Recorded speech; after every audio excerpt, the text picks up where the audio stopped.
Mes chers amis, bonjour ou bonsoir. Alors cette vidéo est un peu spéciale parce que j'ai pas l'intention de vous faire un Dvar Torah comme je le fais d'habitude, mais plutôt de vous associer à ce que j'ai vécu aujourd'hui. Je suis à l'instant à Jérusalem et je reviens de Tel Aviv où j'ai passé l'après-midi avec d'autres personnes, d'autres volontaires de Aleph Ledorot, dans l'hôpital Ichilov, à visiter des blessés qui sont soit des soldats, soit des gens qui habitent dans le sud d'Israël. Et je voudrais partager un petit peu avec vous. Je voudrais vous raconter d'abord l'histoire de ce soldat dont on ne peut pas connaître beaucoup de détails. Il a été blessé, il fait partie d'une unité qui est apparemment très particulière. Et c'est une personne, un soldat particulièrement valeureux. Et malheureusement, le premier jour, donc le jour de l'attaque du 7 octobre, en plein Simchat Torah en Israël, il a été appelé et il a rejoint le village, le fameux village de Be'eri, où ils se sont battus et où, ce qu'on nous a raconté, pendant des heures et des heures, il demandait à Tzahal des renforts. Tzahal envoyait tout ce qu'il pouvait, mais il racontait que on est déjà samedi après-midi, en fin de journée, des terroristes arrivaient par dizaines dans des camionnettes pick-up lourdement armées, et donc les combats étaient terribles. Il a perdu beaucoup de ses amis, et il a lui-même malheureusement été blessé grièvement, mais si Dieu veut, il s'en sortira. Vous parlez également de cet homme incroyable que nous avons rencontré. Cet homme qui s'appelle Yosef est arrivé en Israël il y a une trentaine d'années, en venant de Russie. Il habite à Kiryat Shmone, dans le nord du pays. Sa fille habitait à Be'eri. Elle est toujours vivante, grâce à Dieu. Et ils sont allés passer la fête avec leur fille, lui ainsi que sa femme. Et donc il y avait sa fille avec ses 3 enfants. Et voilà que ils ont été attaqués. Ils ont eu le temps de se réfugier dans la chambre forte, dans le fameux mamad. Et puis alors qu'ils étaient enfermés dans le mamad, ils ont reçu un appel d'urgence d'une de leurs voisines, une dame âgée, qui leur dit: je suis enfermé moi aussi dans ma chambre forte, mais les terroristes ont mis le feu à ma maison, et si je ne sors pas du mamad, je vais mourir. Ils sont allés l'aider. Ils se sont recouverts de serviettes mouillées. Ils avaient un seau d'eau dans leur chambre forte, et des serpillères, des serviettes. Ils se sont recouverts avec ces serviettes mouillées. Ils sont rentrés dans cette maison en feu. Ils ont sorti cette femme. Ils l'ont accompagnée chez une voisine. Et eux, ils sont retournés dans leur maison où leurs enfants les attendaient. 3 petits-enfants. Et pendant des heures et des heures et des heures, ils se sont enfermés. Ils tenaient la poignée. Donc ce monsieur nous raconte, un monsieur qui a plus de 70 ans, lui et sa femme tenaient la poignée à tour de rôle pour ne pas que les terroristes puissent ouvrir la porte de cette chambre forte. Et au bout de plusieurs heures, les terroristes ont jeté une grenade. Une grenade qui a fait énormément de dégâts. Lui, il a été très grièvement blessé. Je ne veux même pas vous décrire ses blessures parce que je ne sais pas qui écoute la vidéo. Mais il a été blessé de façon irrémédiable. Et sa femme aussi. Et il nous a raconté qu'il a attendu encore 5 heures et 10 minutes que l'armée arrive dans ce fameux Be'eri. Non pas que l'armée n'était pas là, mais l'armée était en plein combat avec les terroristes pendant des heures. Et à cause de ça, il ne pouvait pas rentrer dans le village. Et il a raconté que pendant ces 5 heures d'attente, alors qu'il était très grièvement blessé, perdu énormément de sang, il entend un moment une femme en hébreu qui lui dit: moi aussi je suis juive, ouvre la porte, j'ai besoin que vous m'aidiez. Mais ils se sont méfiés, ils n'ont pas ouvert. Et en fait, cette femme était accompagnée de terroristes qu'il avait forcé à dire cette phrase. Et comme ils n'ont pas ouvert, donc finalement ils l'ont prise, ils l'ont emmenée à Gaza. Ils l'ont fait interviewer sur la chaîne Al Jazeera. Et puis après, elle a été libérée. Et donc, elle a pu raconter ce qu'elle avait fait. Elle fait partie des rares personnes qui ont été libérées le jour même.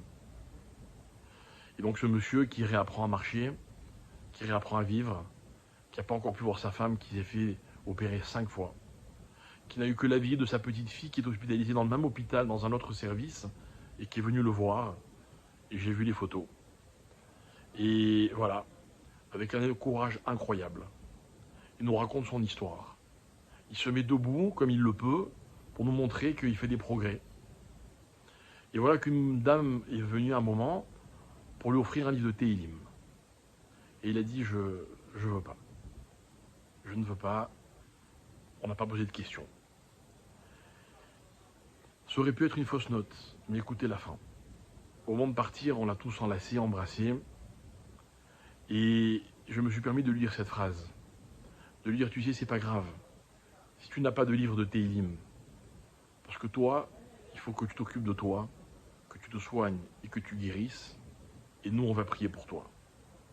Et les larmes qui ont coulé de ses yeux à ce moment-là ont été pour moi la réponse la plus forte que tous les juifs, au fond d'eux, ils savent qu'ils ont besoin de tfilote, de prière. Et ils comptent sur nos prières. Et puis on a continué, et on est rentré dans une chambre dans laquelle il y avait une jeune dame, blessée au bras, entourée de sa famille. Je me suis approché d'elle. Au bout de quelques secondes, elle me raconte qu'elle aussi, elle était à Be'eri, enfermée dans le mamad, que les terroristes ont tiré sur la porte du mamad, qui est une porte blindée pendant tellement de temps, qu'au bout d'un moment, les balles ont traversé la porte, et à cause de ces tirs, elle a perdu son mari, son bébé de 9 mois, et il lui reste 2 garçons que nous avons vus, âgés de 8 ans et de 3 ans et demi. Et dans une autre maison, il y avait sa belle-mère, c'est une famille originaire de Be'eri, qui malheureusement a également été tuée. Et en voyant tout cela, en entendant ce soldat, en voyant les familles, les amis, les gens qui défilent sans arrêt, je me suis rendu compte, enfin je ne me suis pas rendu compte, j'ai vu l'horreur qu'ils ont vécue. Ce sont que 2 témoignages, mes chers amis, en dehors du soldat, de ce que ces gens ont vécu. Et là aussi, la dame à laquelle j'ai rendu visite n'était pas très pratiquante, c'est le moins qu'on puisse dire. Et quand on s'est approché, avant moi, d'autres personnes de notre groupe ont voulu rentrer. Elle a dit non, non. Enfin, sa belle-sœur a dit non, non, on veut personne dans la chambre.